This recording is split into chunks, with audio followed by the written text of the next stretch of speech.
좋은 아침입니다. 아침의 하나 뉴스 종합 비타민 아침의 매일경제 김은미입니다. 오늘의 일면 같이 들어가 보실까요?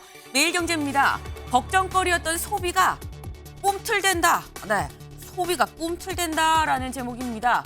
여기를 좀 보겠습니다. 한은 1월 소비자 동향에 소비 심리가 5개월 만에 낙관으로 돌아섰다라는 얘기인 거죠. 밑줄을 좀 같이 보겠습니다.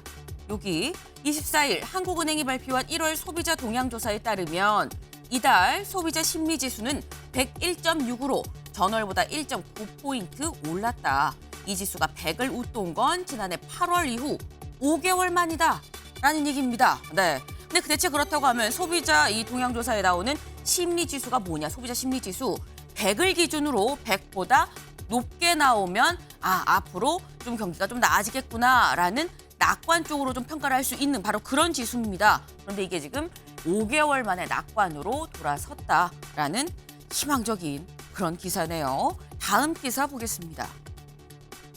국민일보입니다.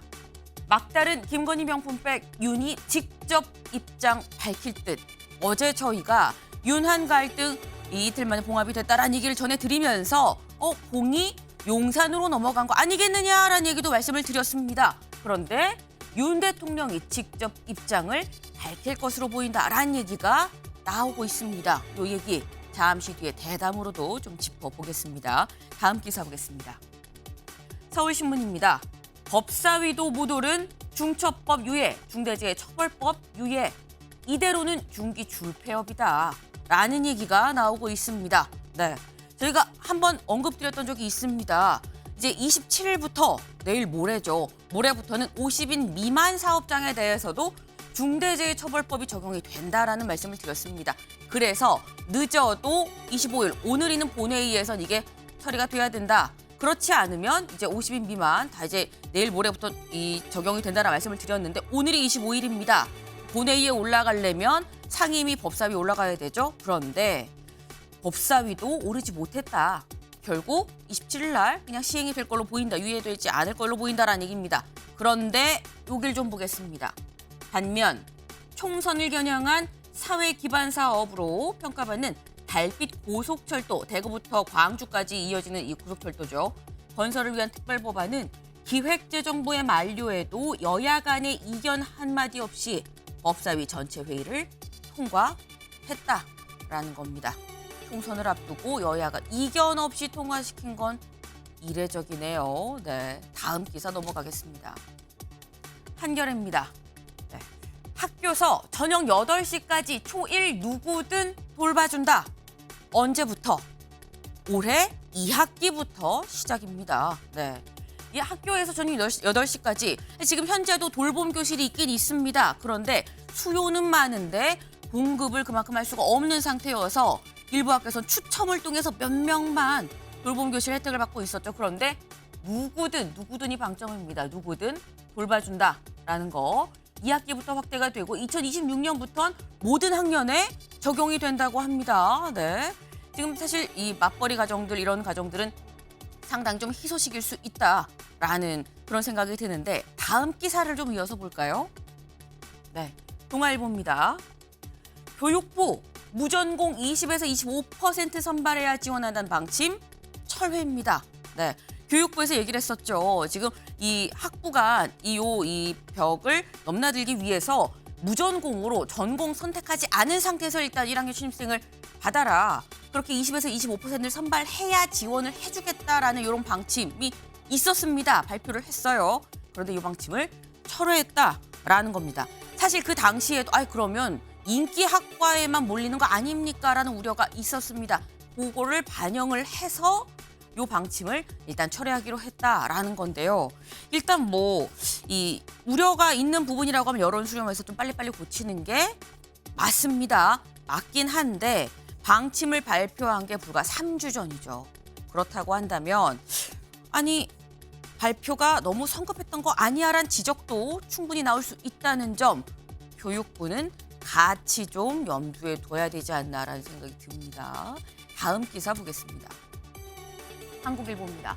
이현승 트럼프 바이든과 리턴 매치 붙였다. 네, 어제 두 번째 공화당 경선이 있었습니다. 뉴햄프셔에서 있었는데요. 첫 번째 아이오와에서 51%로 압승했다라는 소식 전해드렸었죠. 두 번째 뉴햄프셔에서도 압승을 했습니다. 이번에는 무려 54.7%로 압승을 했다라는 겁니다. 사실상 공화당 주자 트럼프가 될 가능성이 상당히 높다라는 거. 민주당에서는 지금 바이든이 60%가 넘는 지지를 받았다라고 하죠. 이렇게 되다 보면 결국 두 사람의 리턴 매치 아니겠느냐라는 얘기가 나옵니다. 다음 기사 볼까요? 사진 같이 보겠습니다. 여기가 어디냐? 강릉의 한 해변 방파제입니다. 방파제인데 그냥 방파제가 아니고요. 자세히 좀 보시면 여기 뭔가가 주렁주렁 지금 매달려 있죠. 네, 고드름이 얼었습니다. 바닷물도 얼었다라는 거죠. 그만큼 춥다라는 겁니다. 벌써 며칠째 지금 한낮에도 영하권 날씨가 계속되고 있습니다. 어제 추웠고요, 그제 추웠고요, 오늘도 춥고요, 내일도 아침에는 춥습니다. 그러니까 롱패딩 오늘도 잘 챙기고 목도리도 마스크까지도 권유해 드립니다. 네. 다음은 저희가 오랜만에 돌아온 코너 비타민 E입니다. 기사 같이 볼까요? 동아일보입니다. 올해 설 차례상 비용 28만 원 역대 최고다. 1년 새 사과값 43% 대파는 안 들어가는 데가 없죠. 60%가 뛰었다라는 겁니다. 이제 설 한 2주 남짓 남았나요? 그런데 이 설 차례상 비용 4인 가족 전통시장 기준이 28만 원입니다. 그런데 요길 좀 보겠습니다. 지금 전통시장 기준으로 하면 28만 1,500원인데 대형마트 기준으로 하면 38만 580원까지 올라간다는 거. 값이 보통 값이 아닙니다. 계속 오르기만 하는 물가. 지금 저희가 사과과 대파만 얘기를 했습니다만 사실 사과, 대파 말고 줄줄이 대추, 밤, 조기, 집 제사상에 올라야 되는 것들은 다 줄줄이 올랐다라는 거죠. 정부 일단 성수품 공급 할인 지원을 강화하겠다라고 밝혔습니다. 네. 다음 기사를 좀 이어서 볼까요? 네. 상당히 물가는 오르고 사는 게 쉽지가 않다라는 거. 희망적금 깨는 청년들입니다. 희망적금 혹시 기억나시나요? 저희도 좀 소개를 해드렸었는데 이율이 10%입니다. 2년 동안 부으면 연 이율이 10%에 달한 굉장히 고금리죠. 안 부으면 손해입니다. 그런데 이 적금을 청년들이 깨고 있다는 겁니다. 고물가에 허덕이다 보니 청년 희망적금에 가입한 30%가 중도에 해지하는 상황이다라는 거. 고금리에 빚 돌려막기까지도 악순환되고 있다라는 겁니다. 지금 다 힘듭니다. 청년층은 더 힘든 것 같다라는 얘기가 나오는 이유입니다. 네. 앞서 저희가 사실 첫 기사로 소비 심리가 꿈틀댄다라는 기사 전해드렸었죠. 요 꿈틀댄다라는 기사 한 달 뒤, 두 달 뒤 올 연말엔 살아났다라는 기사로 다시 좀 만날 수 있으면 좋겠다는 생각이 드네요. 네. 저희 아침의 매일 경제 뉴스 종합 비타민 언제나처럼 TV로 보시면서요. 유튜브도 같이 보시면 시너지 효과가 있다. 유튜브 댓글로 궁금한 점 알려주시면 같이 좀 얘기를 해보겠습니다. 함께해 주실 분들 소개합니다. 안녕하세요.